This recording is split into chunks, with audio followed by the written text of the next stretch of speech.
Hello everyone, my name is Jen and welcome to the Book Refuge.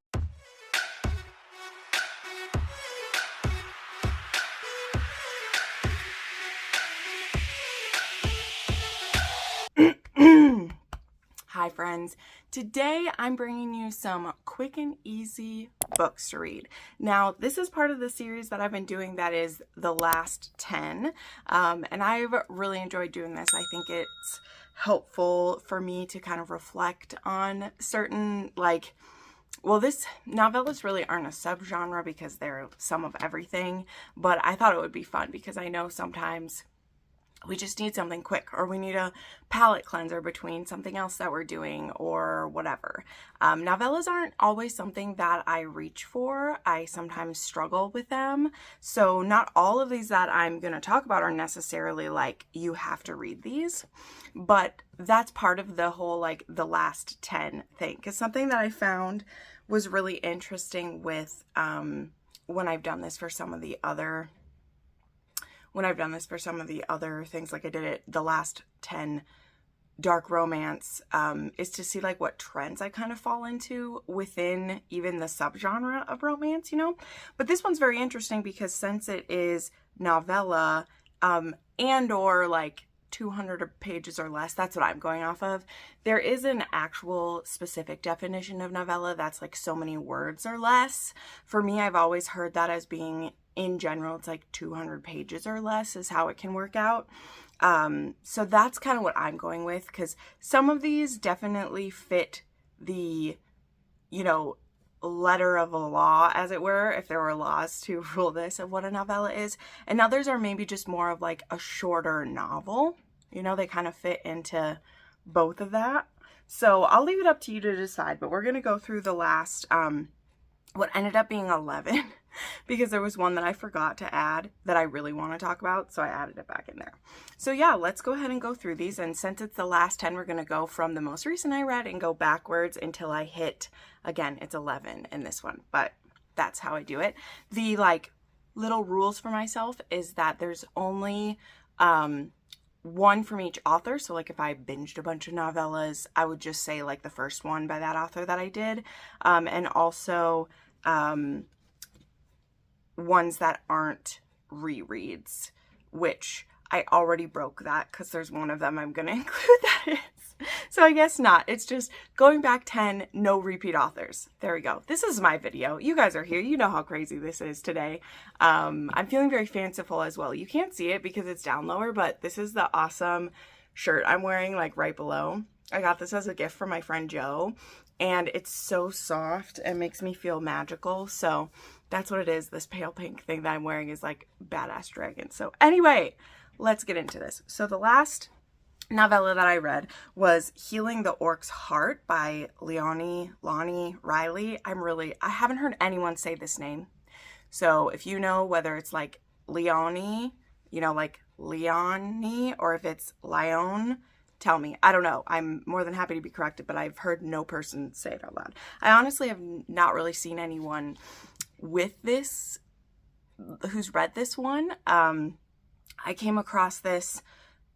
I think it was shared in one of the monster romance groups I'm in on Facebook when it was a new release. It was only 99 cents when it came out, and it looked really cool, so I grabbed it. And just last week, I couldn't decide what I wanted to read, and so I went for this one because it was only about 140 pages. So this is actually a part of a series that's called the Trollkin, series that's going on. There's a war that's happening, and this pairing is between a human and an orc, and our heroine is a healer. She's a widow. She lives in her little cabin, her little home in the woods with her and her animals, and she does live in kind of a dangerous place because she's in the territory that's kind of between the two wars, but this is where she lives, this is where her home is, and she hasn't left. And so there is a battle that happens not far from where she lives, and she stumbles across a injured orc, and they don't speak the same language in this, so this does have a language barrier to start with, but she can't turn away. She's a healer, so she is able to struggle and get him to her home, and she spends some time with him, and heals him, and a romantic relationship comes up between the two of them. Now, I did struggle with this a little bit because for it being a novella, it has like a time jump in it. There ends up being a connection between the two of them. I'm trying not to spoil everything because that's the thing with novellas. There's only so much to happen. But there ends up being a connection between them that our orc tries to resist, and that leads to a time jump. So it left me feeling a little bit like, oh, this was okay. So this, I believe I gave it a like 3.5, maybe even a 3. I actually think I do have my notes from last week right here. Let me see. Yeah, I gave it a 3.5. Like, I thought it was cute. I really liked the world because this was actually book 2 in a series. So I do want to try some other ones in there. Maybe there'll be one that's a little less frustrating than this hero was. Okay, next up we have a newer author who I'm really excited to see what she's going to write, particularly being someone who enjoys reading kink and BDSM. Also, this is a married couple who is experimenting. They're a long-term couple. They've been together 30 plus years, which is great. Their exact ages aren't told to us, but we can infer, and I believe the author has even confirmed they're both in their 50s. They've been together a really long time, and they are in a committed, long-term kink relationship where the heroine is the dom. And so Denial, I should say the name of it, I've put it up here. Denial is the name of this one, and it's all told from the heroine's POV, and they've just really gotten comfortable in their relationship, as you would when you've been together that long. This isn't so much a case of like a marriage in trouble by any means. They're just trying to see if they still have a point to their kink relationship anymore. Like, is it still giving them both what they need? And this is brought up when our hero in this case asks his wife to deny him, which by putting him in a cock cage, deny him an orgasm as long as she wants. Now, previously, for keeping them safe, he would always have a key in case he needs it. For safety, you always would do that. You never lock yourself in there with no way to get out. But it's trust, because how long is she going to keep him locked down, as it were, and torture him with this and all these things? So it's a very interesting, the play and dynamics between them, and the new level that it brings to their relationship, the way that it deepens their trust with each other was so beautiful. So if you are someone who enjoys reading about kink, even if you think you wouldn't want to read like edging to this degree, it isn't very long. It's not like it's forever that we're tortured with it. And seeing the way that these two who, they've been in a successful marriage all this time, but there still is room to change it up and maybe love it even more. And I found that to be very moving. So I highly recommend. And again, this is a new author. She doesn't have many reads on this book yet, so I'll have links to all of these novellas down below. I highly suggest you check it out. Okay, next we have another spicy little one, but this one is actually a bit tamer than others I've read by this author, which is funny because I thought it would be really raunchy. But this is My Best Friend's Dad by Daisy Jane. So Daisy Jane's an author that I discovered last year. Maybe it was even further back than that. I can't remember when I read the first book by her, but I'd read one trilogy by her, and then more of her books were recommended to me this year, and I've been trying some of them and really liking them. So this one, though, is a shorter book. Again, this one might be just a little bit over 200 pages. I can't recall. Or maybe it was like 170. I don't know. I didn't write down page numbers. The point is they're shorter books. And this one is, like it sounds, it's a best friend's dad. And our heroine has actually been kind of pining after this guy for a couple years. When she's going to college and she meets her roommate's dad. And she becomes kind of obsessed with him. And there comes a time where her friend invites her home for the summer. And she's going to actually get a job at the dad's company to earn some money, but she's also staying in his house. And it turns out he has had his eye on her as well. He's just kind of waiting for her to make a move because he would never want to make her uncomfortable, and he's going to keep his desires to himself if she doesn't feel the same way. But he does start making kind of little pushes at it to see if she'll take the bait, as it were. I don't know. But it was pretty hot, and it definitely is it isn't technically Insta-lust because they've, it's been a while, but like for us, it does feel like it comes on pretty quickly because it's a novella. But it was pretty hot. It's forbidden, but also not too forbidden because we're all still adults for it. And yeah, there's just some fun little kinkies in there, because even though this one isn't as like crazy as some of her other ones, it is still Daisy Jane, so she's gonna find things to put in there, so check your content warnings if you're worried. Okay, next, this is the one that is a reread, and I was saying I was kind of cheating just a little bit because I reread this for my favorites of the year, but because it was one of my favorites of 2023, I was like, well, we're going to bring it up anyway. So this one is just 210 pages, so it's just a little bit over the line, and that is Return to Monte Carlo by Kate C. Wells.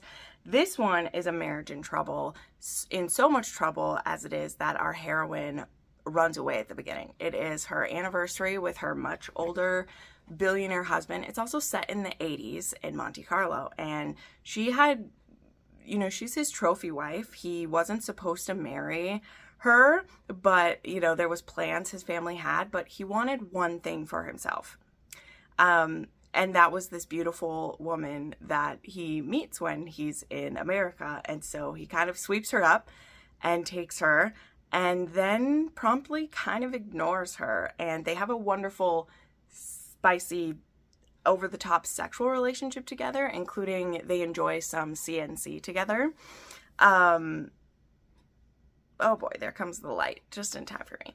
But she still feels like she's second place to his family and his duty. And so at the beginning of this book, she actually runs away and goes back home, and then discovers that she's pregnant. And after a few months, she finally decides to reach out to him. She gets his secretary, his secretary is the stereotypical trying to cause trouble type of lady. But he immediately finds out where she is now and goes to get her. And when he doesn't know she's pregnant, he comes to get her and he's like, oh, wow, you're pregnant. So now I am taking you back. So now he feels like he has a foothold in this because she has to come back with him because has his heir. So it's happening whether she wants it or not. So we'll see how he does that. But he does go about trying to show her like why he wants her, which is something he never did before, and he should do. So I love Kate C. Wells. There's extreme like anxiety in this one of like the hero doesn't feel like he deserves someone so beautiful, but he like took her already, so now she's his. But there is a lot of angst between them. But this did have a good grovel to me. Even though he does just take her, he then also like wants her to be happy, whereas she's just like, well, I guess I'm your slave for the next 18 years, so here you go, but I don't have to like it, which is really her putting her foot down in a way she never has. Like, she's never shown this much. She has just always accepted being his trophy wife, so he's kind of like, well, what is this? So anyway, enough said. I love Kate C. Wells and what she does, and so I enjoyed this one.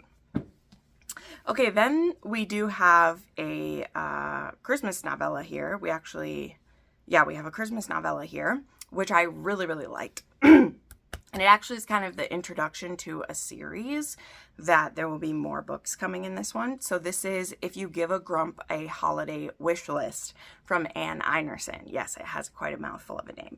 But this one is about our heroine is the personal assistant or like executive assistant for this billionaire, and he makes her work all the time. He's a slave to his job. He is super into it, and she's ready to go home for the holidays. Her family expects her to come home, and he had planned work for them over the holidays, and she's like, no, I put in this time off a year ago that I was going to take it this time. I've worked diligently for you for all these years now. I'm taking the time. And he's like, well, then I'll just come home with you so that we can work while you're home, which in real life, it's like, fuck off. You can't make me work all this time. But he comes home with her and instead gets introduced to her family, which, if you know how small town romances go, like, we're going to get the story of the family members. In fact, there's going to be, if you give a single dad a nanny, it's going to be the next one, which is about one of her single brothers. So anyway, while he's home with her, he, it's a bit of a like Scrooge type thing too. Like, he's never been close with his family. He does still have both his parents, but once he was able to take care of himself and started doing business, they really were like, cool, you're grown up now, go for it. So he doesn't have this same connection with his family that she does, and he doesn't really understand why she wants it so much. So very interesting how that goes. But I really enjoyed this one.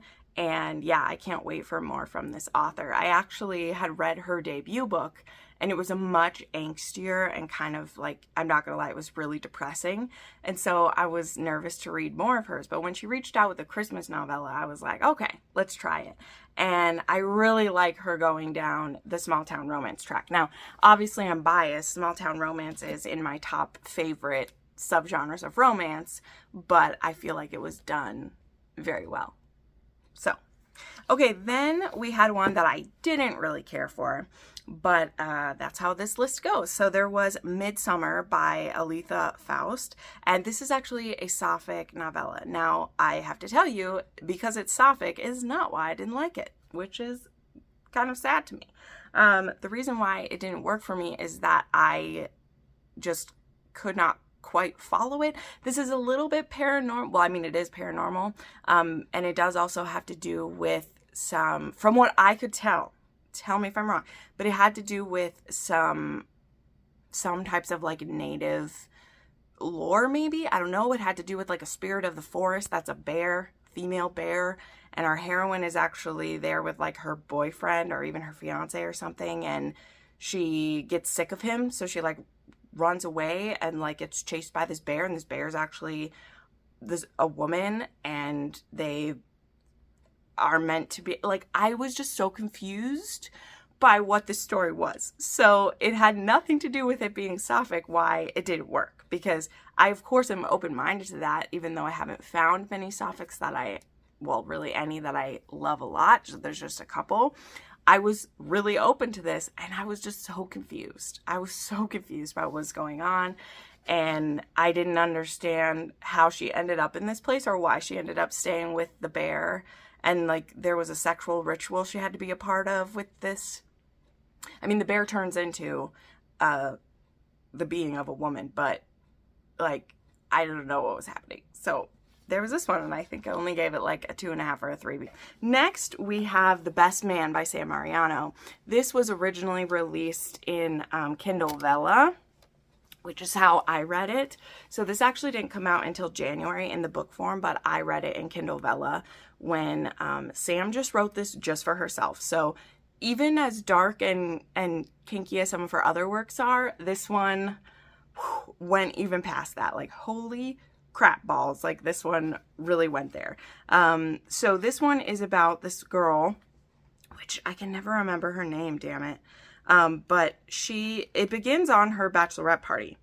And she's supposed to be marrying this one guy, and she's not having a great time in her bachelorette party. So she goes back to her apartment that she shares with her fiance, and he's actually there having his bachelor party with his dad and his brothers, and there's also a stripper there.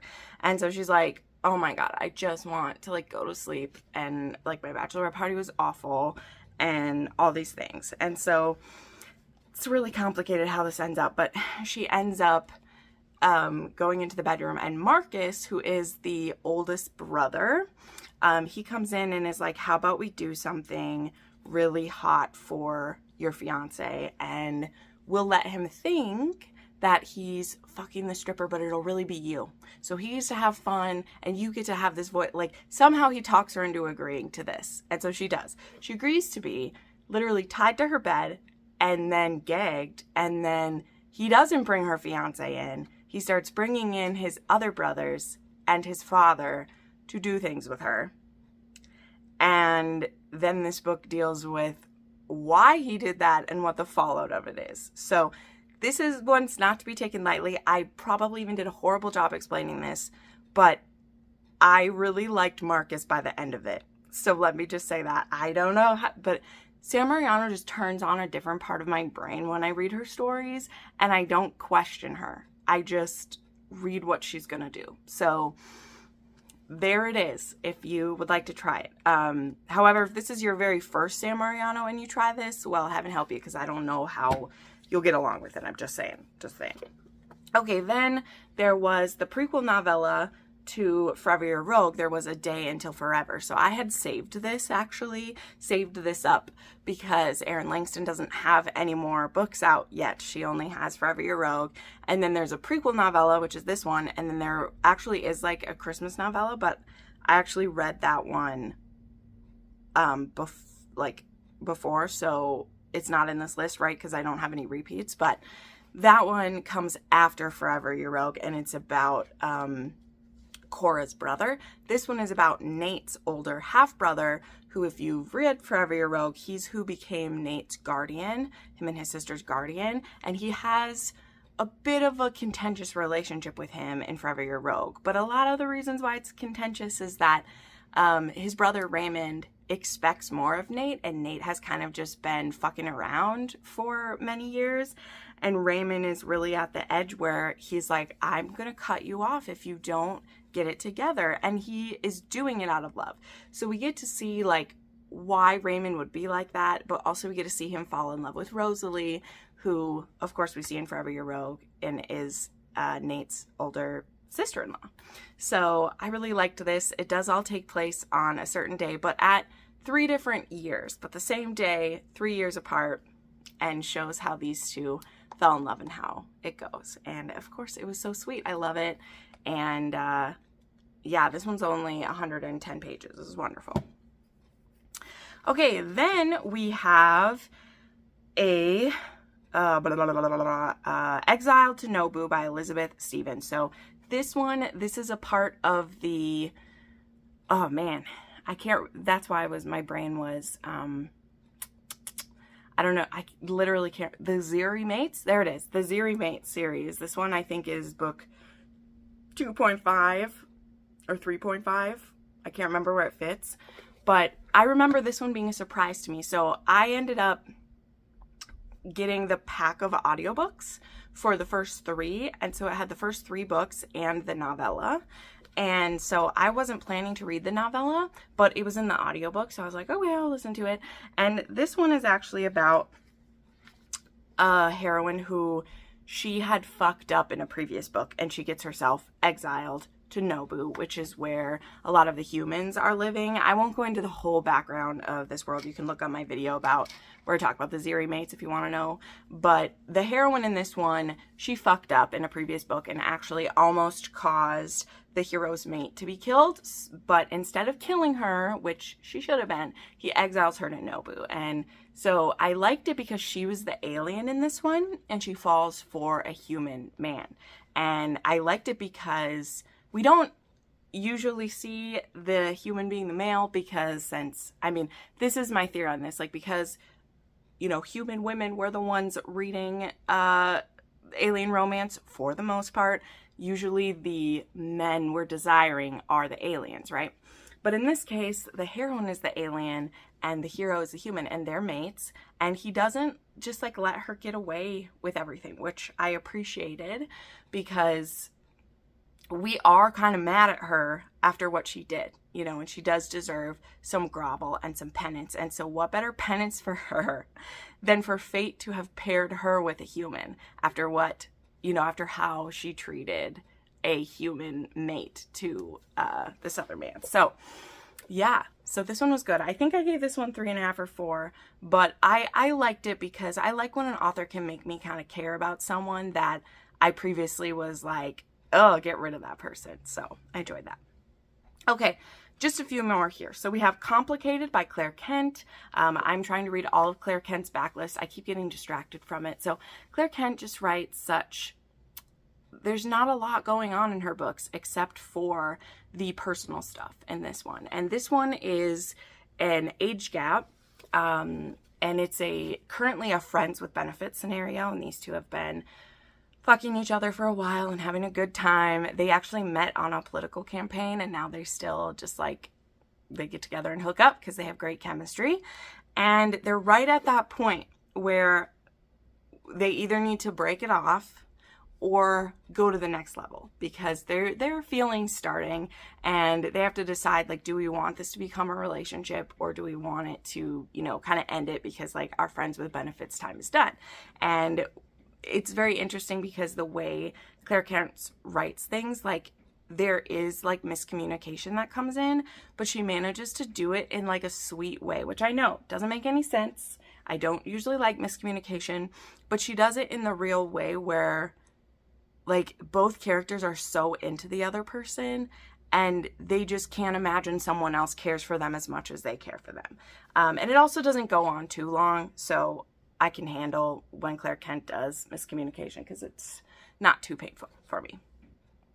All right, then there is Trickshot by Kayla Gross. All right. I'm actually very excited because Puck Shy is coming out, like, it probably is already out when you're seeing this video.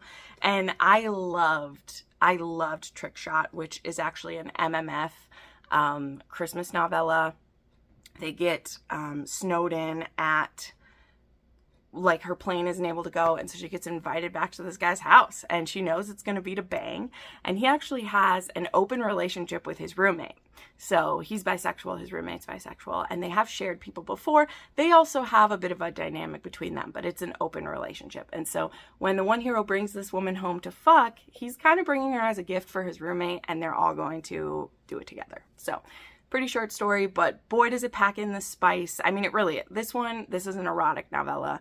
There's MMF, there's a tiny bit of daddy kink, there's toys, there's bondage, there's a little bit of, like, it shoves it all in there. So if you're not looking for, you know, if you're looking for a deeper emotions with it, this one might not be doing it for you. So, but I loved this, I really did, because I still managed to like all three of these characters, even though this was an erotic novella, and I think that is props to Kayla Gross and how she was able to tell a really great story for them. So, got to give credit where credit's due. I will say that for sure.